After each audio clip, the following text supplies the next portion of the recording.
The city's senior programs offer services to those dealing with dementia and Alzheimer's. Today, we'll hear from staff and those benefiting from those services in this two-part edition of Ask the.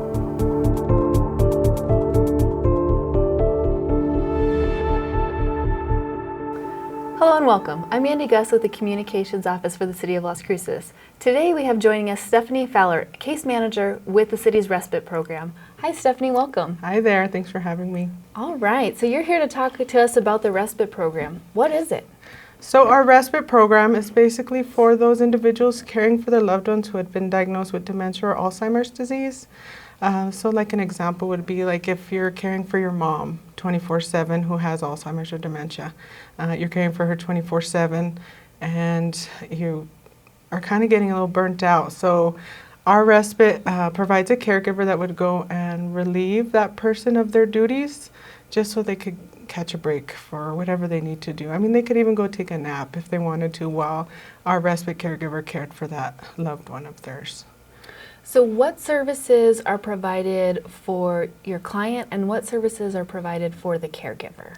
So for the caregiver, we relieve them of their caregiving duties with the respite caregiver 4 hours per week from a trained respite caregiver to do whatever they needed. This person's trained to do companionship with that client, like read to them, watch a movie with them, exercise with them, just conversate with them. And so that's what the duties that they do for them.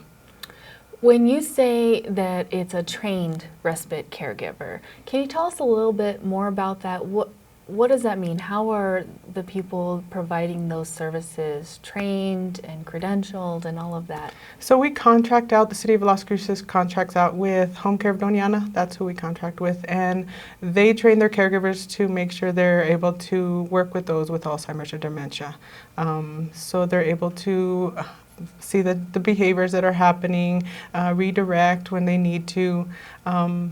Just kind of like, hey, let's talk about this real quick, because just kind of get them off of being like nervous or scared, because seeing a new person will trigger them. So that's the training that they do need to get trained by the Home Care Doñana. How much, you said you've got trained caregivers, how many clients are you all helping right now? So we have at least 20 that we're helping, and we're trying to get that number up because we know there's a lot of more individuals here in City of Las Cruces that need the help. And do you have capacity to take on additional clients right now? Yes, we do. Excellent. Yes. And we know that that need is out there. Yes, definitely. I mean, Steve, who's getting the services right now, I mean, he is one of our individuals who have actually been getting the word out because he knows more or less a lot more people that are dealing with this the service, or they need the service. So we appreciate that. So we're trying to outreach a little bit more, going to hospitals, going to apartment complexes either, and just a lot of facilities, just giving our flyer out, talking to people. I can imagine that when someone is given a diagnosis, dementia, Alzheimer's, and their world is changing and they're going to have to become a caregiver, that's a lot. Mm-hmm. How do you help them through that process? So we do when I get a call, a referral, I ask them, I was like, well, what kind of stuff are you dealing with? What kind of needs, do you need help with? I mean, so they'll talk to us about like maybe, oh, financially this is getting hard, I can't even afford to buy groceries.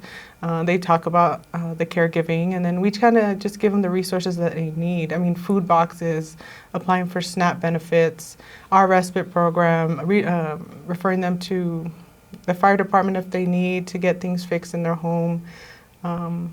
Just any resources we could get them. So as soon as I get the call in, I just ask questions. We kind of do like an intake and then see if they qualify, and then we'll go from there. What types of things would it take to qualify? So to qualify, they do need to be living within city limits. The person caring for their individual with Alzheimer's dementia has to be over the age of 18, and the person diagnosed with Alzheimer's or dementia has to be over the age of 60. They do have to be living together. The primary caregiver has to be caring for them 24/7, and that's about it. So if I was going to call, what can I expect from that intake process? So the intake, we just ask a bunch of questions. So like, what are you dealing with? What is the client dealing with? And when I say client, I mean the individual with Alzheimer's dementia. Are you guys homebound? Like, are you guys even able to come to the Munson Center or any of our senior centers to eat?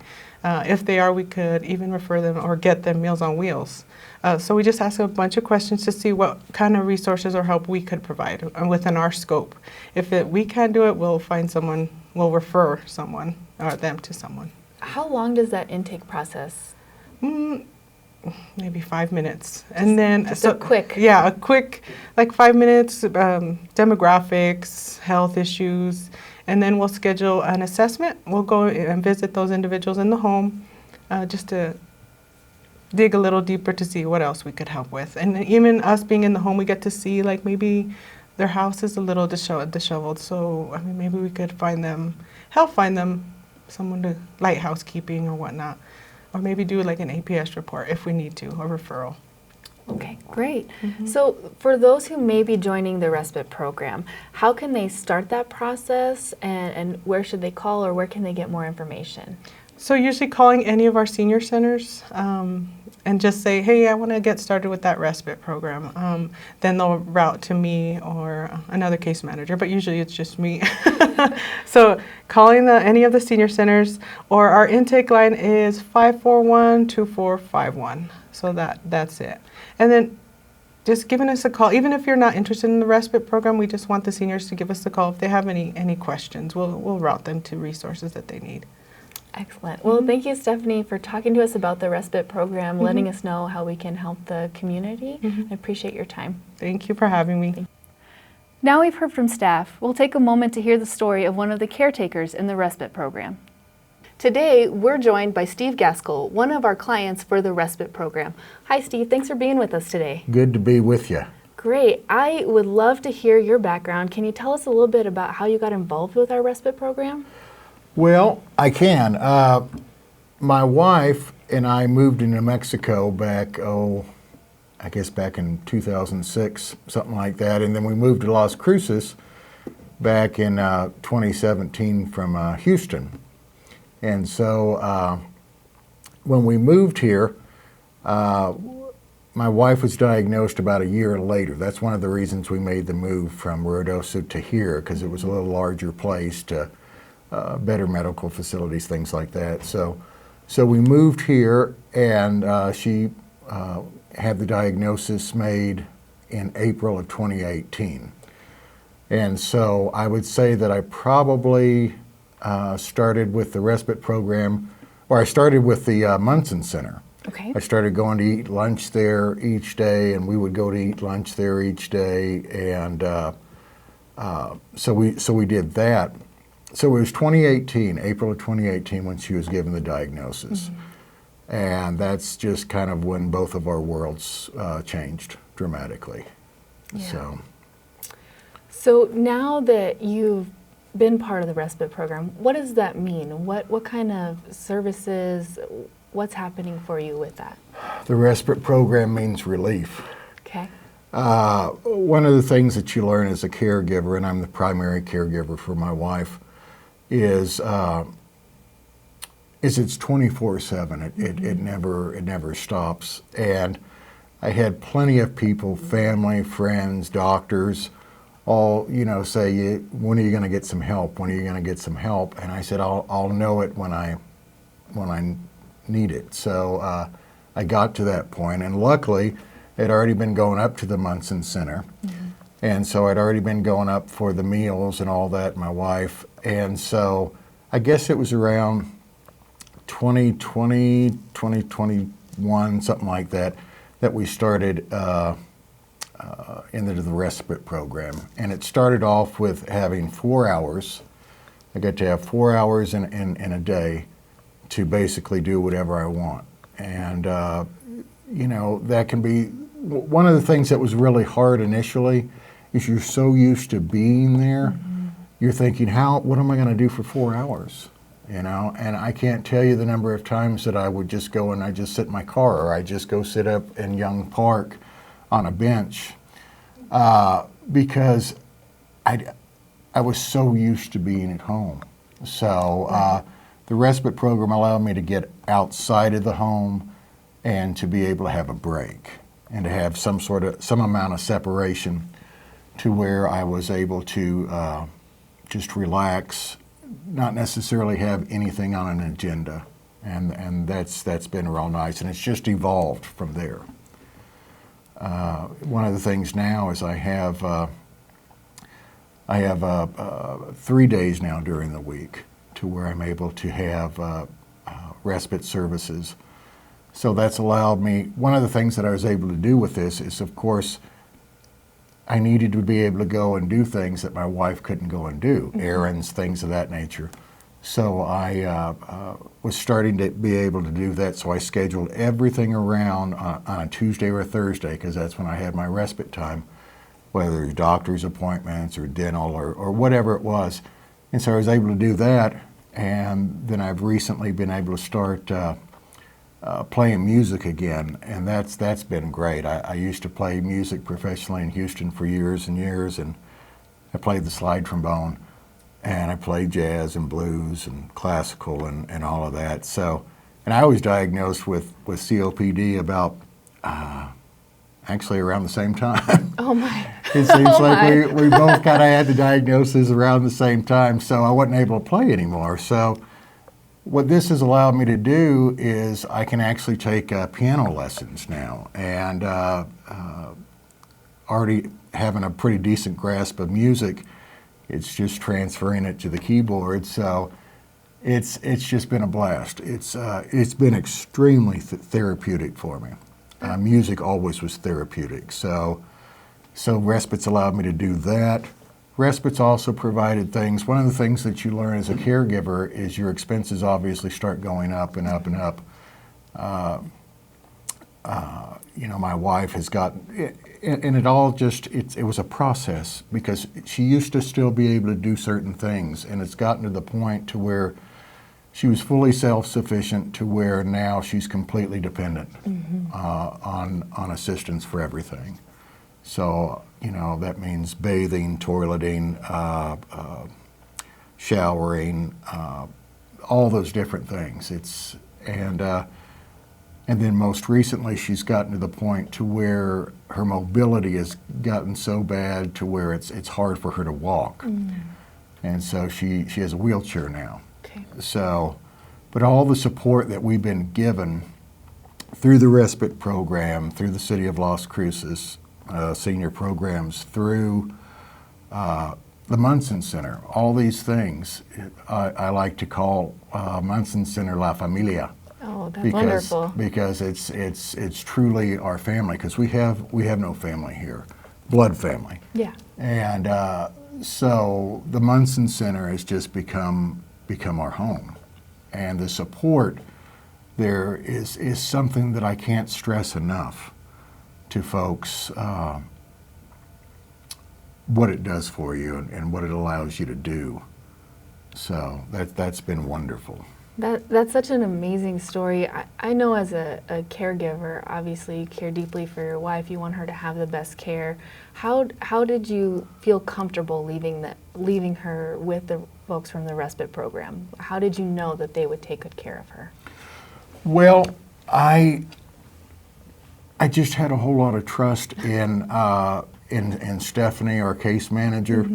I had a whole lot of trust in from Sonia, the director of senior programs, on down the line. They've always shot real straight with me, and the folks that have been sent out have just been just angels, the caregivers. So, in fact, when my wife was first diagnosed, I asked her, I said, luckily she was still cognizant enough to know what was going on at that point. And I asked her, I said, how do you want to go through with this? How do you want to go through the process? And she said, I want you to be my caregiver. And I said, okay. But then I thought to myself, oh Lord, how am I going to do this? I've never done this before. So, and it's funny because I always like to tell this story of my wife and I. when we first met in Houston, and we were working in a psychiatric hospital, and I always tell the story where we met in a psych hospital, but we both had the keys. So that's how we started. We both came from the social services field, and so I had experience with behaviors and different things, but I had never done the actual caregiving. So what I did is I went to work as a caregiver, and I did that for about 2.5 years. My wife would always say, "You going to go take care of your old men today?" And I'd say, "Yeah, I'm going to go take care of them." So I did that for about 2 years, and then in 2020 is when that's when I had to stop work. It was November of 2020, and I had to be at home full time. And so those 2 years, though, allowed me to know how to do the things that I needed to do for her. Mm-hmm. So that was. I'm grateful that everything, as challenging as everything has been, I'm grateful that we were able to get like all the legal paperwork done, like living wills and all those kind of things, and final arrangements, able to get all that stuff done while she was still cognizant enough and she could participate. So I'm so grateful for that. So been grateful for the experience that I had in mental health to be able to have that component somewhat in order. So, you talked about meeting your wife. How long have you been married? Oh Lord, 29 years. Oh, that's amazing. Yeah, we just celebrated 29 years. So it's been a journey. It has been a journey. We started it all in Houston, and how the New Mexico connection came about is I'm like so many of the Texans that used to come up every summer to Ruidoso to get away from the heat. And so I did that as a kid, and then my wife and I, when we first started dating, we come up and continue to come up. And so that's how the New Mexico connection came in for us. But we've got a lot of history together. I cleaned up and sobered up February the 1st of 1993. Mm-hmm. And that's actually how I ended up in the field of counseling, because once I had gone through that experience of addiction and all of that, I wanted to do something to help other folks. And so I went back to school and became a substance abuse counselor. I did crisis interventions. And so it's funny, we joke back about when we first started all this, and we used to be on call all the time, 24 hours a day, and it was so funny. We'd go to bed and of course that's when they still had like pagers. So right. we both have pagers going off, and we got our mobile phones going off. So she's on one phone and I'm on the other. So we've had a hell of a ride together. So that's the good thing is we got to do the things that we wanted to do, and I'm grateful for that. We got to go to concerts and trips and all those kind of things. So at least we were able to do those things before all this happened. You talked about wanting to give back to the community. When you think about the respite program, how does that impact not only you but a broader community? What are your thoughts on that? Well, the respite program, at least for me, what it does is it allows people to kind of be drawn into this system of support. One of the things that I did is early on I found that I was going to need support, so I started going to the Alzheimer support group meetings, and I did that for a number of years, and then I was asked to be a facilitator to facilitate the groups, and so I started a men's group and did that for about a year over at the Alzheimer's Association, and then I transferred it over to the Munson Center. So as the result of the respite program and those kind of things and getting connected in, it made me even more want to give back. Because when you, like I said before, I think, when you get into that position, you're just clueless on what to do. And one of the biggest things that I had to learn early on was having a support system. And what the respite program did is it allowed me to really, truly start building that system. From our case manager to the folks in the kitchen to all those things, it's helped to, it impacts the person, and then that helps to impact the community. You know, you mentioned that you would know when you got to that point. When you think about people who may be in a similar situation, how would they know? What are some ideas or some moments that they might know, I need some help?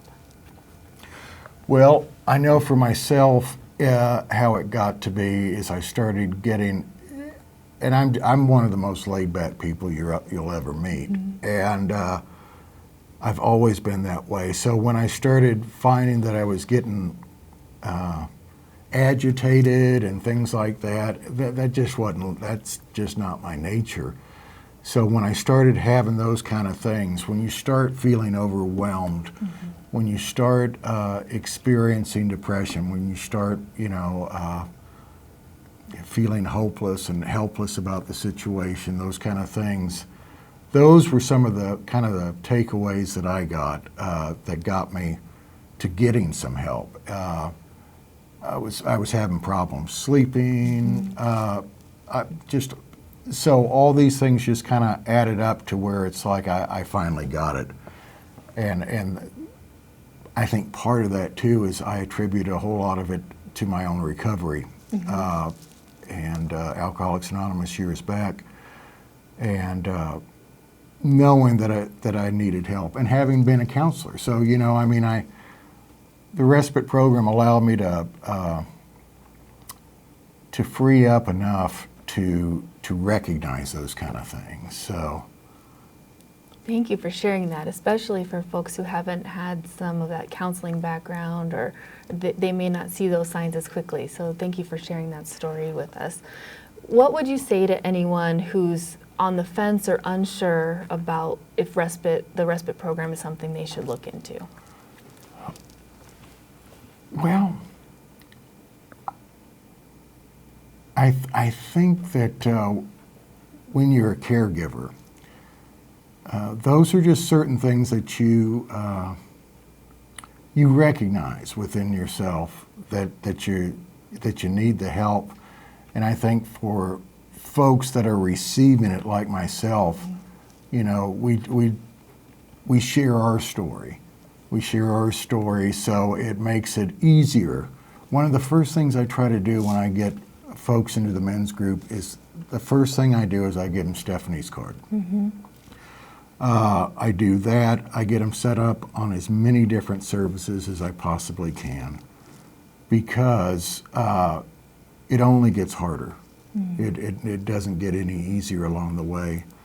So that would be one of the things I think I would tell people too. I'm a big believer in just shooting straight with people and not sugarcoating it, just telling it how it is, but having support with that truth.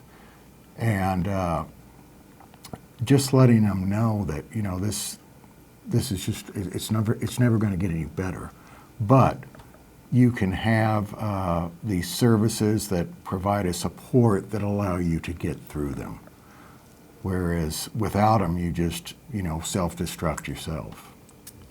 Yeah, thank you for sharing your story with us.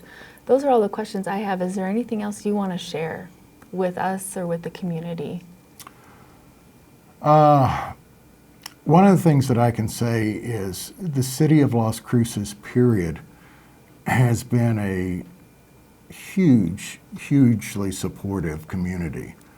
I came from a great big city of Houston, and believe me, there was and are great people there. But there's just something about Las Cruces. The people here are just some of the best people you'll ever meet anywhere. And, we've been so blessed to end up in this community. because community is so vital for everyone, but especially when you're going through trials and tribulations, which as a caregiver you go through every day. So I can't thank the City of Las Cruces enough for being as welcoming as they have and continue to be. That's wonderful. Well, thank you for being with us today. Thank you for your time. Thank you for your story. We really appreciate you, and we're excited to tell more people about the respite program. Well, we're sure looking forward to helping more folks. Thank you.